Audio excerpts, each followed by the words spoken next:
Bonjour à tous, je me présente Aya. Mon camarade Alaïdine et moi allons aujourd'hui vous présenter le texte suivant. Gouverner les substances chimiques dangereuses dans les espaces internationaux par Nathalie Jast, issue de la revue La Découverte et publiée en 2014.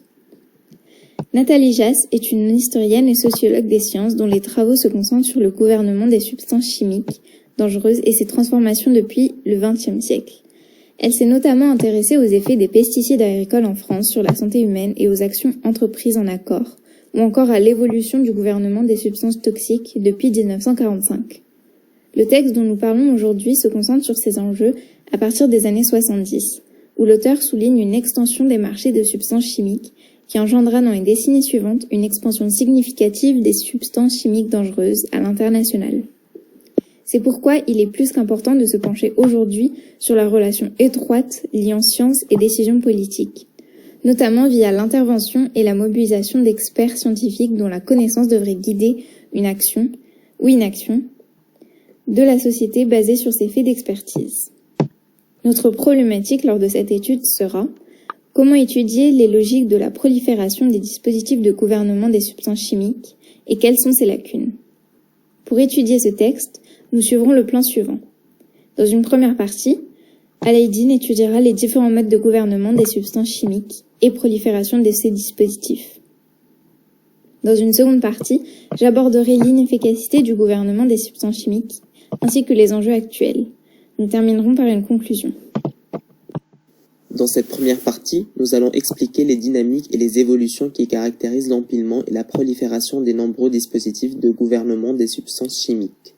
L'augmentation et les transformations de ces dispositifs sont telles qu'il est impossible d'en connaître le nombre exact. Outre leur nombre, la nature juridique de ces dispositifs, les outils et les instruments qu'ils instituent, ainsi que leurs objectifs peuvent beaucoup varier. En effet, on distingue les dispositifs internationaux, transnationaux et globaux, ainsi que des accords construits par des organisations intergouvernementales et des États, les standards privés volontaires émis par des industries, etc. L'auteur décrit cette complexité comme étant des entrelacs ou des millefeuilles institutionnels présidés par trois grandes dynamiques.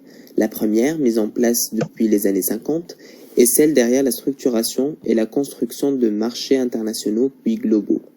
La Seconde Guerre mondiale marque des transformations majeures dans les échelles de production, de commercialisation et d'utilisation de produits chimiques. Le marché des produits chimiques est ainsi devenu un marché gigantesque qui représente environ 10% des échanges mondiaux. Aujourd'hui, ce sont plus de 143 000 substances qui attendent désormais d'être évaluées dans le cadre du règlement européen de 2006, REACH, sur l'enregistrement, l'évaluation, l'autorisation et la restriction des produits chimiques. Cette période de l'essor de l'industrie chimique est aussi marquée par l'apparition des premières organisations onusiennes, des alliances régionales, la création de la CEE, de l'OECE, l'OCDE ou encore le GATT. Chacune d'entre elles va travailler à mettre en place des dispositifs permettant des harmonisations indispensables à la construction des marchés internationaux. Des industries et des corporations industrielles vont aussi produire leurs propres dispositifs. L'accélération continue de la production et de la circulation de substances chimiques à l'échelle de la planète depuis les années 1950 a été portée par le développement de dispositifs permettant de lever ce que l'auteur appelle les barrières commerciales déguisées, c'est-à-dire les réglementations nationales et régionales en termes de santé et de sécurité. Ces dispositifs se sont basés sur plusieurs configurations. La première, c'est la production d'un système unique opérant à l'échelle globale. L'exemple qu'on peut prendre, c'est la classification et l'étiquetage des substances chimiques, notamment par le développement d'un Globally Harmonized System of Classification and Labeling of Chemicals, ou GHS, qui est appliqué aujourd'hui par une soixantaine de pays, et élaboré entre autres par un comité d'experts du Conseil économique et social des Nations Unies. La deuxième configuration est la prise en charge par des acteurs privés des contraintes imposées par la multiplicité des dispositifs existants. Cela passe par la gestion des conditions de transport de marchandises dangereuses de manière à garantir que ce transport se fasse sans incident, en particulier sans accident majeur comme le déraillement d'un train de fret de 106 wagons contenant de la chlorine à Mississauga, au Canada, en novembre 1979, qui conduisit à une évacuation de plus de 200 000 personnes.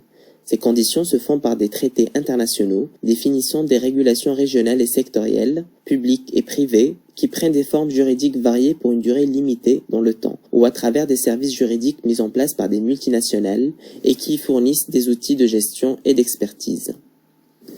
La troisième configuration concerne l'harmonisation des régulations nationales ou régionales par des accords économiques et commerciaux. Cela est particulièrement lié au problème de la présence de substances chimiques dangereuses dans les produits de consommation, ce qui affectera le développement de marchés internationaux pour ces produits. En effet, la protection de la santé publique reste étroitement liée aux impératifs de développement des marchés. Cela s'est fait notamment à travers le Codex Alimentarius œuvré par 2 comités d'experts et dont l'objectif est de définir des standards pour les denrées alimentaires de façon à faciliter leur circulation dans les espaces internationaux. Et quatrièmement, la dernière configuration est le déploiement de stratégies d'harmonisation pour définir les outils et les procédures d'expertise nécessaires à rapetisser l'écart entre les régulations sanitaires nationales et régionales. Depuis les années 50, la volonté d'acteurs institutionnels et de certaines organisations à rapprocher les législations nationales et régionales en matière de santé et de sécurité pour faciliter la circulation des substances chimiques s'est traduite par la mise en place effective de dispositifs de portée géographique variée. Toutefois, avec une prise de conscience qui s'opère entre la fin des années 60 et la fin des années 70, des questions environnementales vont être posées, ce qui a engendré la production d'autres ensembles de dispositifs. Pour des acteurs scientifiques, industriels et institutionnels, comme pour les militants écologistes, les pollutions qu'on voit ne sont plus vraiment locales, liées à des sites de production ou à des accidents importants. Mais on va comprendre que certaines substances chimiques sont capables de circuler sur de longues distances et de causer des dégâts parfois irréversibles. En effet, on répertorie plusieurs accidents aux conséquences sanitaires et environnementales graves, et des affaires judiciaires comme celle de l'entreprise américaine Monsanto qui produisait des PCB, cause d'une énorme pollution à l'échelle de la planète et aux effets délétères. En réponse à ce phénomène, d'importantes améliorations des législations nationales vont avoir lieu, ainsi que la création de banques de données internationales et le contrôle des sites de contamination et l'effet des polluants. Ces systèmes mis en place lors d'une conférence qui s'est tenue à Stockholm rassemblent, traitent et disséminent les informations produites dans les institutions nationales et internationales sur les substances chimiques toxiques. Cette convention donne aussi naissance au PNUE, Programme des Nations Unies pour l'environnement, dont la première action était de mettre en place le System-Wide Earthwatch, un système de surveillance de la Terre porté par des réseaux de scientifiques des agences nationales et internationales. Les résultats des travaux des groupes d'experts sont publiés régulièrement. Ce mode de gouvernement des substances chimiques est privilégié dans les espaces internationaux, mais aussi dans des espaces nationaux, et va faire travailler des communautés de scientifiques et d'experts qui, à partir des années 60, s'imposent progressivement comme des spécialistes de certains polluants et d'une certaine forme de contamination. Ces dispositifs connaissent d'ailleurs du succès puisque la production de données ne gêne en rien la continuité des activités économiques. En effet, comme le souligne si bien l'auteur, dans les cas où des certitudes s'installent sur les effets graves et avérés, le chemin à parcourir pour que des mesures contraignantes pour des industries soient prises reste lent. À partir des années 80, s'ajoutent aux inquiétudes environnementales de nouvelles préoccupations qui apparaissent sur la scène internationale de la régulation des substances chimiques dangereuses. Il s'agit cette fois de faire face à des injonctions morales et leur gestion nous mène sur un troisième et dernier ensemble de dispositifs. Au tournant des années 80, le déversement continu et croissant dans les pays du tiers-monde des déchets toxiques produits par les pays industrialisés fut l'objet d'une importante campagne internationale de la part d'organismes environnementaux, mais aussi d'organisations de consommateurs, marquant ainsi l'apparition de ce qu'on appelle le Global Activism. Ce mouvement militant est caractérisé par son envergure planétaire et son action à travers des organisations à la fois localement dans des espaces nationaux et globalement dans des espaces internationaux.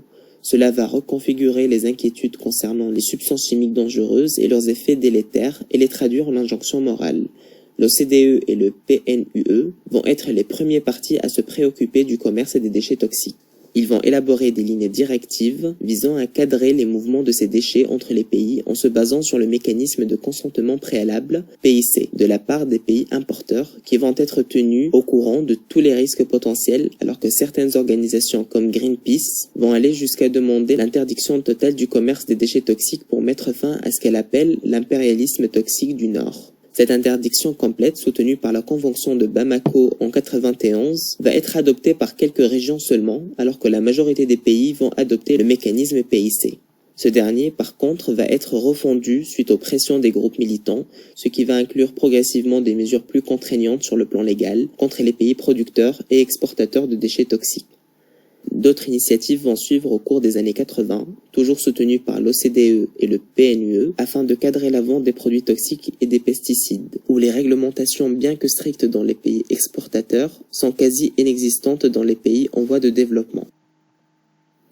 Pour cette seconde partie, efficacité ou bien plus souvent inefficacité du gouvernement des substances chimiques, il y a quelques points à aborder. Nous allons tenter dans un premier temps d'aborder les différentes causes de ces inefficacités et inactions face à des dangers pourtant majeurs, et de les comprendre en soulevant la question de l'implication des multiples acteurs impliqués dans la possible résolution du problème. Nous reviendrons pour finir sur les enjeux actuels soulevés par le texte. L'auteur soulève 4 possibles causes expliquant pourquoi agir et prendre place dans ce conflit chimique est si compliqué et si peu efficace. D'abord, un problème de surrégulation.